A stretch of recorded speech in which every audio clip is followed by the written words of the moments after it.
David Fortier, and no, you don't have the wrong YouTube channel.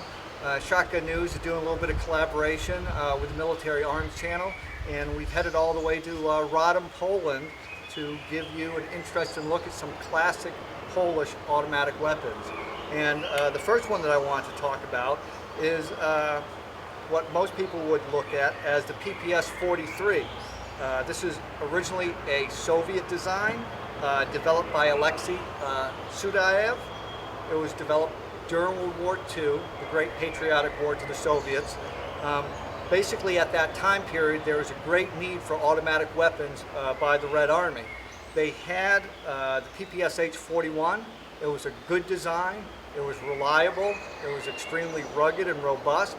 The downside to it was still expensive and time-consuming to manufacture. Alexei was located in Leningrad, and during the siege there, he actually worked on a submachine gun design to give the defenders something to use. And he originally developed what became known as the PPS-42. Now, the PPS-42 was a good design. It was developed to maximize the material and the manufacturing capability that they had there, but it wasn't quite perfect, and it ended up being streamlined and further developed into what became the PPS-43. Now, what was so good about the design? Basically, it used 1/3 less materials than one PPS-41 did, okay? So it drastically cut the material usage. It also cut the amount of time that was required to machine and manufacture, and it reduced the amount of people that were required to construct the guns. So it was cheaper, simpler to manufacture, and it was overall, I think, a much better design. At 6.7 pounds, it's much lighter than the PPS-41. It has a folding stock. The old wooden stock is gone. And while the 71 round drum magazines of the PPS-H are very cool, they weren't really that reliable in combat. The standard drum magazine, it's difficult, laborious to make, and under the extreme conditions that the Soviet Union found themselves in, you know, there were oftentimes issues with them. The 35 round magazine of the PPS, though, is pretty simple, pretty durable. It's a dual feed design, unlike a Sten gun or a grease gun, which are single feed, and you know, it's a pretty good magazine. So that was a definite plus. It's chambered in the classic Soviet 7.62x25 Tokarev cartridge. This was adopted in 1930. It's basically similar to the old 30 Mauser. Okay, it's a high velocity cartridge. It spits an 86 grain bullet out of the PPS's barrel at approximately 1,600 to 1,800 feet per second, depending upon the individual load.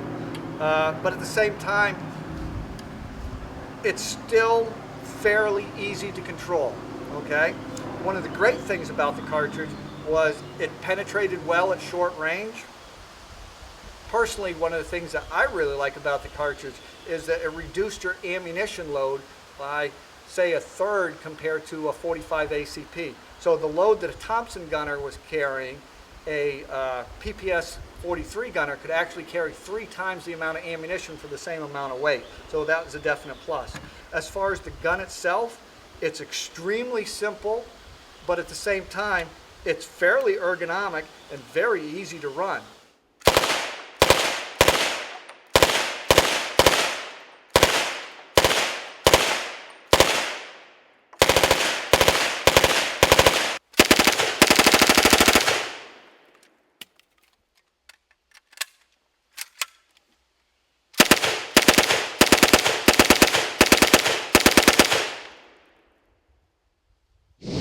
Now that we've had a chance to see where the PPS-43 is manufactured in Poland, let's take a little bit closer look at the PPS-43C, the semi-automatic version that I have here in my hands. It's being imported by I.O.Inc.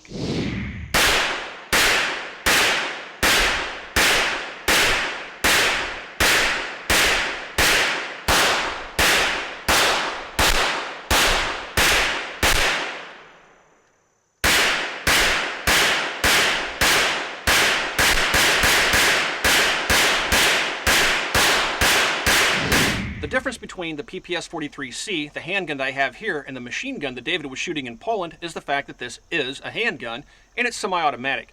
One of the things I really like about this pistol is that the stock, which is in the fixed folded position, it's welded in place. You can buy a parts kit for 80 bucks. It's a demilled submachine gun. You can buy that legally online. File a Form 1, turn this into an SBR, and very easily you can put the stock on this kit once you have those parts. And of course your approved Form 1 back. So I think this is going to be a great SBR project, at least for myself. That's what I plan to do with this particular handgun. The handgun does fire from the closed bolt. That's a requirement under US law, but it's still a neat, handy little gun to shoot. Now it does fire from a 35 round magazine. It's a steel magazine, and it fires the correct 7.62 by 25 millimeter ammunition, which is a cool little bottleneck cartridge. It's a powerful cartridge. At one time, this ammunition was really, really affordable. You could buy the stuff dirt cheap, pennies per round. Unfortunately, the surplus ammunition has dried up. I picked this stuff up from Lucky Gunner. This is PPU. This is current manufactured brass cased ammunition. This is not surplus ammo. And this stuff is going anywhere between 45 cents and 50 cents a round. It's really hard to find online right now. So the good old days of buying this stuff dirt cheap are gone. It's still an interesting cartridge to have around. It's definitely a lot of fun to shoot.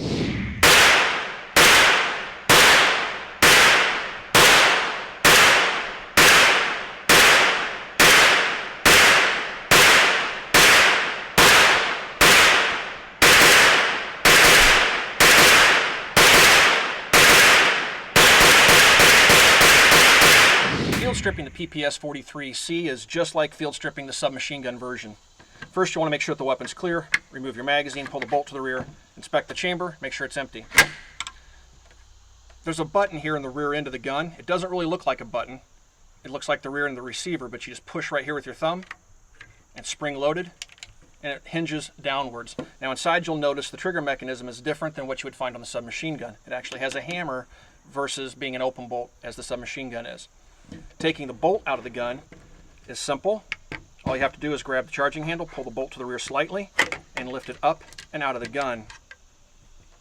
Once you have the bolt out of the gun, you can pull the spring, recoil spring out, and the gun is fully disassembled.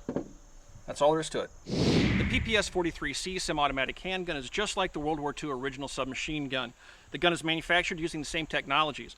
It's a nicely made piece, made out of almost all stampings with the exception of the bolt, which is machined. The handguard, the heat shield works pretty well.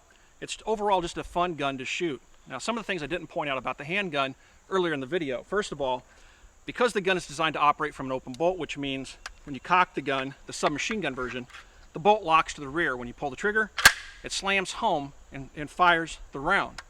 The semi-automatic version fires from a closed bolt.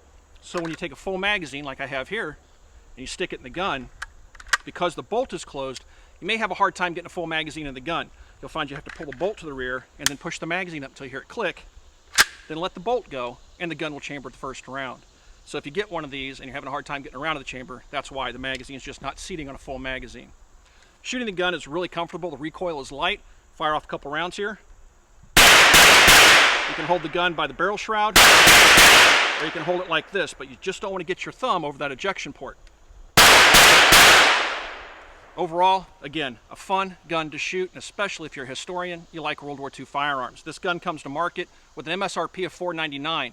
I can pick these up online for a little over 400 bucks if you shop around. The ammunition, as I mentioned earlier, is a little bit hard to come by. You're going to pay upwards of 50 cents a round, but I was lucky enough to find some at Lucky Gunner. They had some in stock, but it's kind of hard to find online right now. If you guys have any questions about this gun, which is manufactured by Pioneer Arms in Poland, you can ask those questions on our Facebook page. You can find us on Facebook at www.facebook.com/military arms. Also, please swing by and check out the Bang Switch, which is our new blog. Thanks for watching, everybody.